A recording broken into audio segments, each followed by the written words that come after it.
The most important thing जो हम सबके दिमाग में आती है और जो हम सवाल हम सबको परेशान करता है, कैसे एक होम्योपैथिक दवा सेलेक्ट होती है।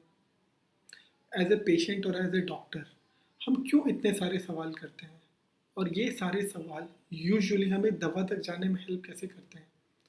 फ्रेंड्स, होम्योपैथी एक होलिस्टिक साइंस है। इस होलिस्टिक मीन्स कि आपके पूरे बॉडी, आपके पूरे माइंड और आपके शरीर के एक एक चीज़ के लिए ये सिंगल दवा आपको दी जाती है। ऐसे में ये सबसे ज़्यादा इम्पॉर्टेंट है कि आपको जो दवा दी जा रही है वो ज़्यादा से ज़्यादा आपको हेल्प करे।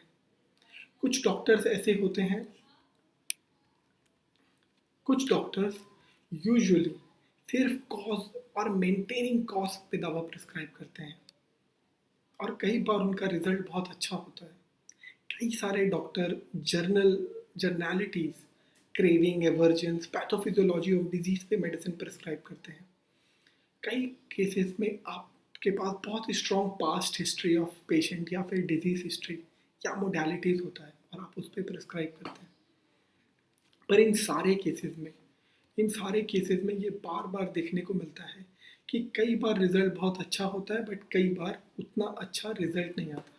कई सारे डॉक्टर्स मोस्टली माइंड पे प्रिस्क्राइब करते हैं। पेशेंट का picture, drug picture, mental behaviour, reaction of to the reality, patient कैसे रियलिटी के लिए रिएक्ट कर रहा है, सबसे इम्पॉर्टेंट उसको ड्रीम्स क्या आते हैं, उस पेशेंट का बिहेवियर कैसा है।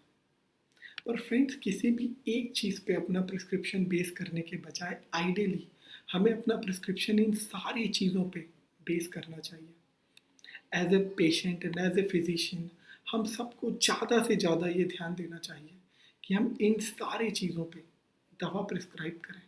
और एज ए डॉक्टर हमेशा ये ध्यान रखना चाहिए कि दवा देते वक्त हम इन सारी चीज़ों को एक चेकलिस्ट बनाएं। क्या हमने पेशेंट का माइंड को कंसीडर किया, क्या हमने उसके कॉज को कंसीडर किया, क्या हमने अपनी दवा में उसके पैथोफिजियोलॉजी जर्नल्स को कंसीडर किया, क्या हमारी दवा उसके मोडालिटीज़ को कवर करती है। जब एक वेल सेलेक्टेड होम्योपैथिक दवा इन सारे सिम्टम्स को समझकर और इवेलुएट कर दी जाती है तो सबसे अच्छा रिजल्ट देखने को मिलता है। फ्रेंड्स, ये बहुत ज़्यादा इम्पॉर्टेंट है, सबसे ज़्यादा इम्पॉर्टेंट है कि एज ए पेशेंट आप ये सारी जानकारी अपने डॉक्टर को ज़्यादा से ज़्यादा डिटेल में दीजिए। पर ये इतना इम्पॉर्टेंट क्यों है? कई बार आपका डॉक्टर आपसे सवाल करता है। आज ये हम केसेस के थ्रू देखेंगे कैसे बहुत क्रिटिकल और डेंजरस सिचुएशंस में भी ये फॉर्मूला, ये होम्योपैथिक प्रिंसिपल्स पेशेंट्स को पूरी तरीके से रिकवर करने में हेल्प करता है और हर तरीके से उसको पूरी तरह उसके सारे कंप्लेंट्स से बाहर लाता है। बिना टाइम वेस्ट किए हम सीधे केस पे चलते हैं। ये केस एक 9 महीने के बच्चे का है जो इलाहाबाद उत्तर प्रदेश में रहता है। इसकी फैमिली में एक होम्योपैथिक डॉक्टर है जिसने मुझे कंसल्ट किया इस पेशेंट के लिए। इस पेशेंट का फर्स्ट इन्फॉर्मेशन जो कॉल पे रिसीव हुआ मेरे क्लिनिक में वो ये था। पेशेंट को बहुत सीवियर ब्रेथलेसनेस हो रहा है, लास्ट 3 दिन से छोटी छोटी सांस ले रहा है, बिना ऑक्सीजन के सांस नहीं ले पा रहा है। 3 दिन पहले इस वजह से उसको हॉस्पिटल में एडमिट किया गया। अभी वो ऑक्सीजन इंड्यूस्ड है, अभी उसे ऑक्सीजन पे डाला गया है और साथ ही उसकी कंडीशन हॉस्पिटल में भी धीरे धीरे धीरे धीरे वर्स होती जा रही है। वो इम्प्रूव नहीं कर पा रहा है हॉस्पिटल में भी। अभी इसके साथ उसे काफ़ी हाई फीवर है और ये फीवर कम नहीं हो रहा है, बढ़ रहा है साथ में दवा के बाद भी। So friends, as a clinic, as a doctor and as a patient, ये सबसे इम्पॉर्टेंट है कि आप किसी भी केस के फर्स्ट इंफॉर्मेशन को समझें जो उसका रिलेटिव या पेशेंट आपको पहली बार देता है। ये सबसे ज़्यादा प्योर इन्फॉर्मेशन होता है और आपको पेशेंट के जर्नल आइडिया के बारे में पूरा डिटेल में एक्सप्लेन कर देता है। कितना सीवियरिटी रिक्वायर्ड है, कितना क्रिटिकल कंडीशन है, कितना ज़्यादा आपको इमीडिएट रिस्क है। जैसे ही ये केस लेना हमने स्टार्ट किया, इसके आगे काफ़ी लंबा और डिटेल्ड केस लिया गया जिसके कुछ शॉर्ट और इम्पॉर्टेंट इन्फॉर्मेशन ये हैं। While observing the child in the video, मैं आपको भी वीडियो दिखाऊंगा पेशेंट का। पेशेंट छोटा छोटा सांस ले रहा है, वो ठीक से सांस नहीं ले पा रहा है। उसका ऐसा लग रहा है ऑक्सीजन के बाद भी जैसे वो ब्रीथ के लिए स्ट्रगल कर रहा है। बहुत ज़्यादा एंशियस हो गया था, बहुत ज़्यादा डरा हुआ था, अपनी माँ के गोद से नहीं उतर रहा था, हाईली इरिटेबल, पर अपने मम्मी के लैप में ही बैठा हुआ है, उसे उठने में बहुत ज़्यादा घबराहट हो रही थी। एज ए चाइल्ड उसके बारे में जब पूछा गया इसका नेचर कैसा है, उसकी mother informed, her mother said that he is extremely extremely affectionate child. उसको प्यार करना, लोगों का केयर करना, उसको लोगों के ठीक से बात करना बहुत ज़्यादा पसंद है, बहुत फॉन्ड है, लोगों का केयर उसको बहुत ज़्यादा अट्रैक्ट करता है। ठीक से जब से उसको ब्रीदिंग प्रॉब्लम हुआ है वो सो नहीं पा रहा। इस सिचुएशन में उसको बार बार जब हिलाया जा रहा है, रॉक किया जा रहा है, गोद में मदर उसको बार बार रॉक कर रहे हैं, तो उसको बहुत अच्छा लग रहा है। एक बार आप ये वीडियो थोड़ा सा देखिए पेशेंट का, ये किस तरीके से बिहेव कर रहा है।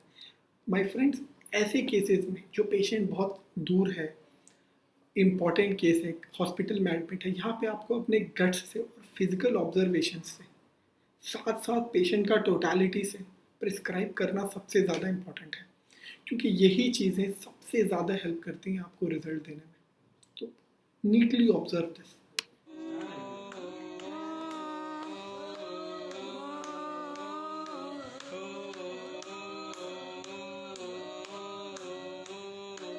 Observe the discomfort of the patient.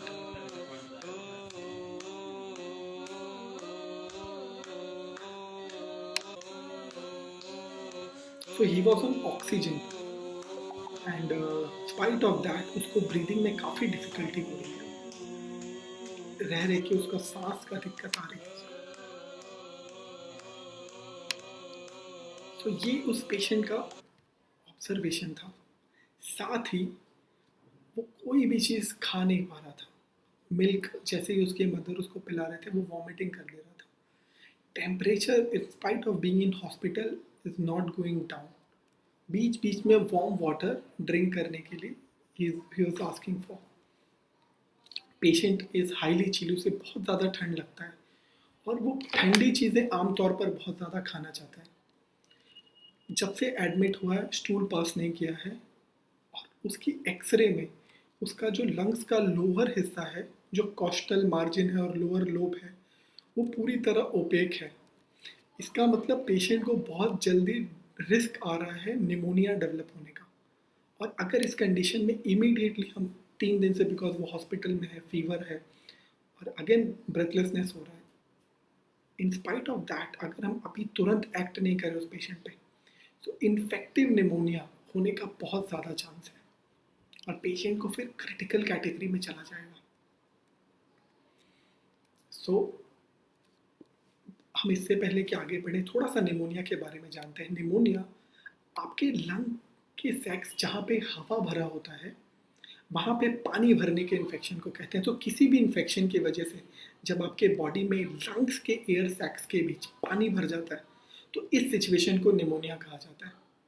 आमतौर पर अभी हम बहुत सुन रहे हैं कोरोना वायरस बहुत बुरी तरह फैला और लोगों का डेथ हो रहा है। जो मोस्ट कॉमन रीज़न है कोरोना वायरस में पेशेंट्स के डेथ होने का वो यही है, उनके लंग्स में धीरे धीरे पानी भरता है और बिकॉज वो ओल्ड एज है वो इस चीज़ से फाइट नहीं कर पा रहे एंड उनका डेथ हो जा रहा है। तो ये बहुत इंपॉर्टेंट है कि इस तरह के केसों में आप फिजिकल ऑब्जर्वेशन पे बहुत ज़्यादा ध्यान दें, उसके माइंड पे, उसके लंग्स के ओपेसिटी पे, निमोनिया के रिस्क पे, वो क्या खाना चाह रहा है, वो कैसा बिहेव कर रहा है। फिर मैंने इस केस को एनालाइज किया एंड इन रूब्रिक्स पे carry desire to be, rocking ameliorate, difficult cough respiration lying ameliorates, chest lung lying ameliorates. वो अपनी माँ के गोद में बैठा इज ओके, पर बैठ रहा है ना, उसकी ब्रीथिंग बहुत डैमेज हो रही है, बहुत डिफिकल्ट हो जा रही है। Chest inflammation, pneumonia, lung.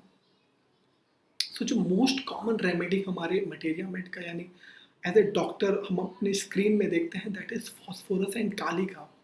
अभी ये दोनों ही दवा बहुत अच्छी है इस तरह के कंप्लेन के लिए, इस तरह के इलनेस के लिए, बट मैंने उसे फॉस्फोरस 200 दिया every 2 hourly 1 dose.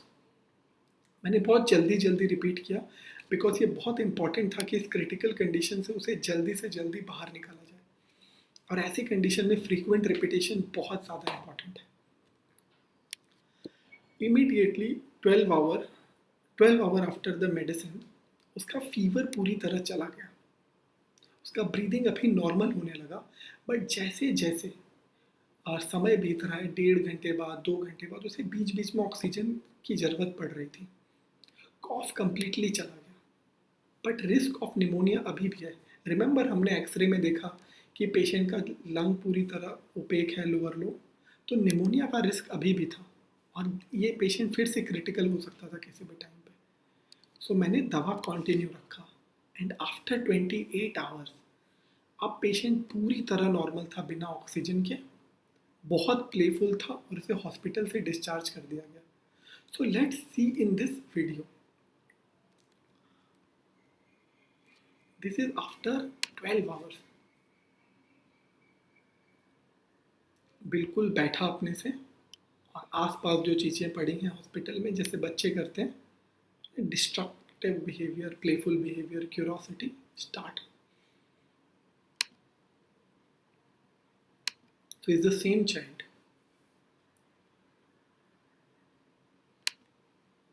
and after 28 hours he got discharged and he is in his house. So the most important thing here is that apart from phosphorus, काली काप भी बहुत prominent remedy है इस तरह के infections के लिए। बट काली काप का जो बच्चा होता है, बट वो इस तरीके से मेंटल बिहेवियर को शो नहीं करता। Like phosphorus is very affectionate in our materia made का या हमारे होम्योपैथिक मेडिसिन में जो सबसे ज़्यादा नोन दवा है अफेक्शनेट बच्चों के लिए, that is phosphorus.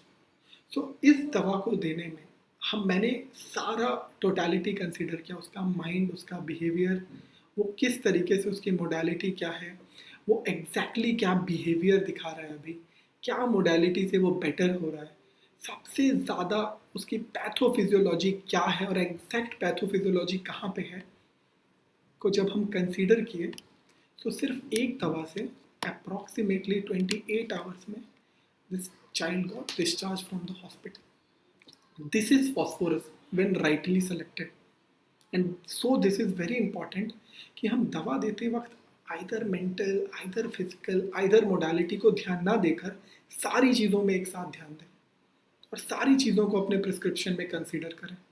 Let's see one more case where the patient's life is in danger and what we can do. अगर आपको किसी तरह का कोई भी क्वेश्चंस, क्वेरी हो तो ये मेरी क्लिनिक के नंबर और ईमेल आईडी है, आप इसे कांटेक्ट करें। We will try to help you as soon as possible. Thank you my friends, keep helping others, keep motivating good art, good homeopathy.